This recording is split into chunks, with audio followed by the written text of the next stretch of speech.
All right, what's up, everybody? Okay, quality of this isn't great. I'm using my laptop instead of my webcam, so when I do stuff at home, it'll look a little cleaner. But there's a lot of crying individuals at home right now, so we're gonna do it here. All right, so day one, get through the strength work. I guess I sent you guys out the email yesterday. I wasn't sure if you do stuff in the morning, lunchtime, evening.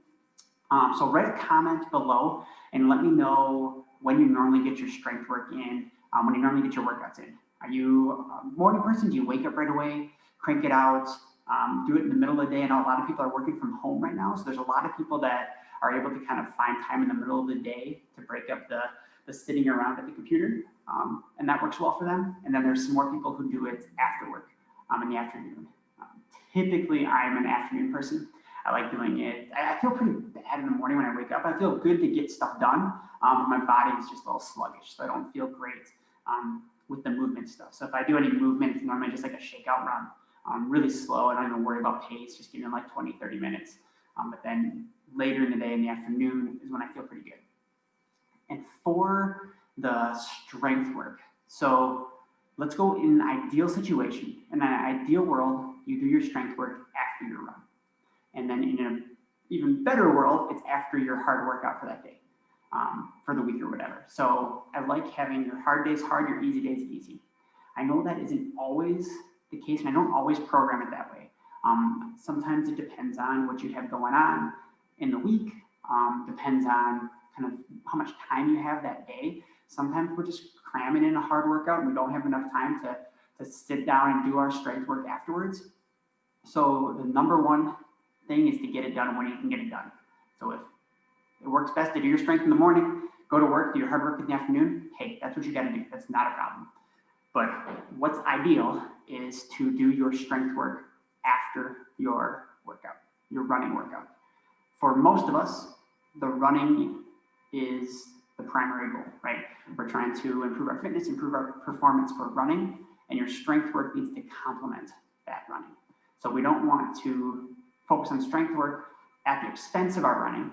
We want to use it to complement. So if you can, do it afterwards. If not, hey, we're just focusing on creating a routine, creating a good habit right now. Get you used to doing 15, 20, 30 minutes of strength work a day.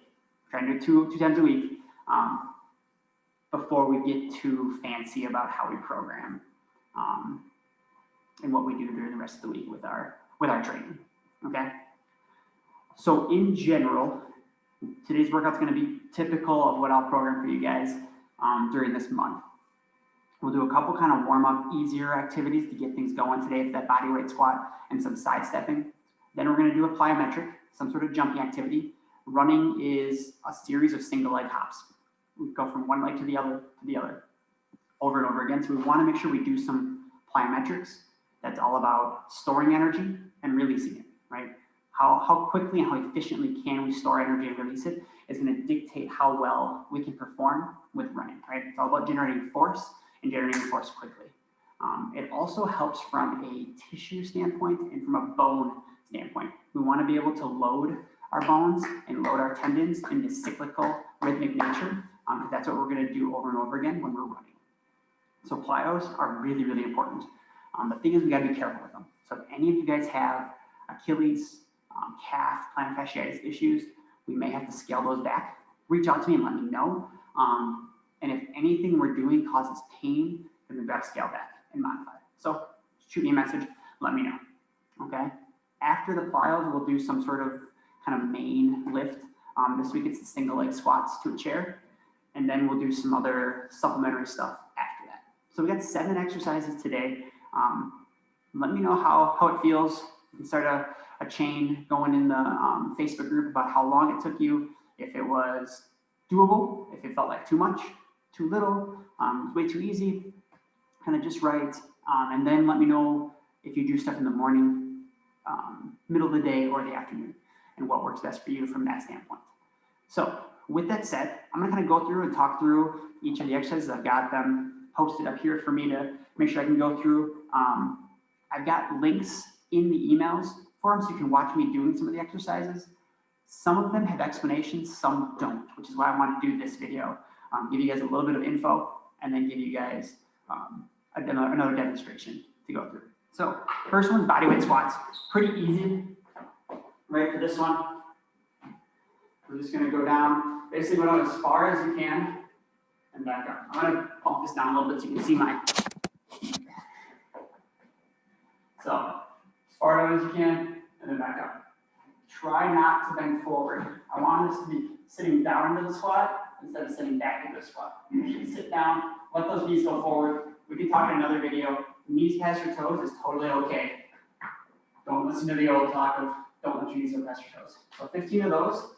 Then we're going to do some side stepping. I've got a band. We'll talk about equipment later in the week. But here's a nice easy band. Put it around my feet. If you don't have a band, just get in this position, and we're going to do some side stepping. So any of you basketball players, we're just getting in the basketball defensive position, doing some side stepping. 45 seconds, back and forth. I normally take about 5 steps one way. I'll take 5 steps the other way. You should feel this kind of right on the outside of the hips. Right. Next is going to be our 3-way plyometrics. So these are single leg, or let's do, I think I actually have double legs today. No, single legs. Okay, single legs.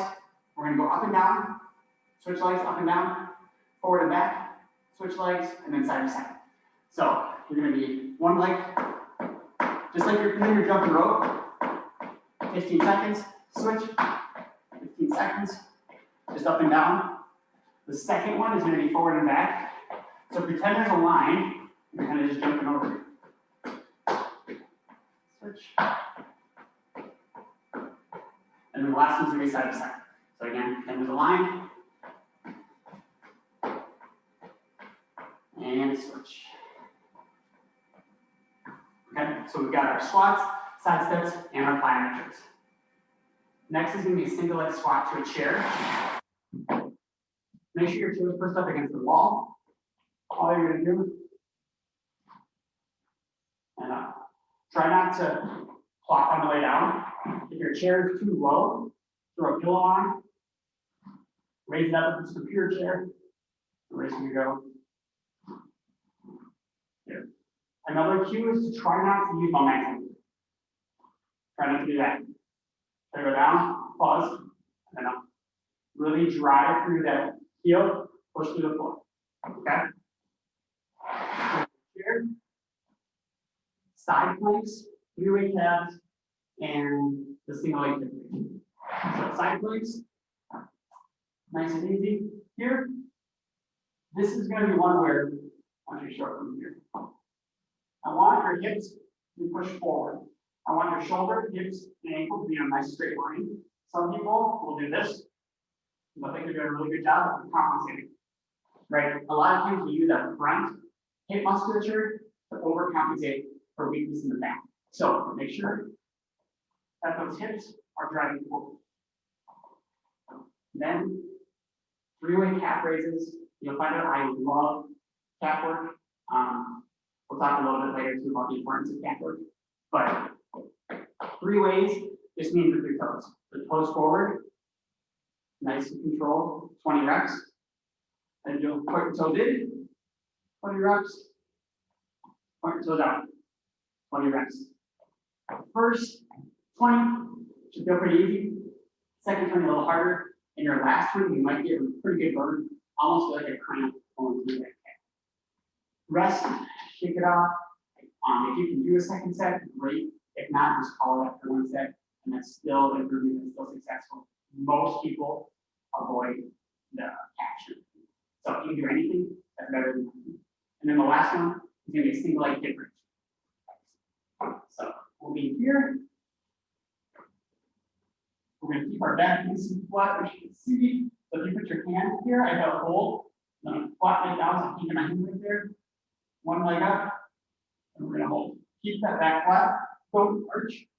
Ribs down. Hold here, 30 seconds. And switch. We're going to start with holds. The holds are important. That asymmetric is important to be able to maintain a level pelvis. You're probably going to feel is that by the time you get to 30 seconds, you're kind of shaking, and then you're going to drop part of your pelvis down, just to make it easier. So we're going to try to keep those hips nice and level the entire 30 seconds.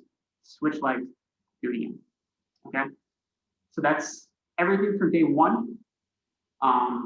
Let me know how things went, how long it took you, if it was challenging enough, and then which time of day you like getting stuff in.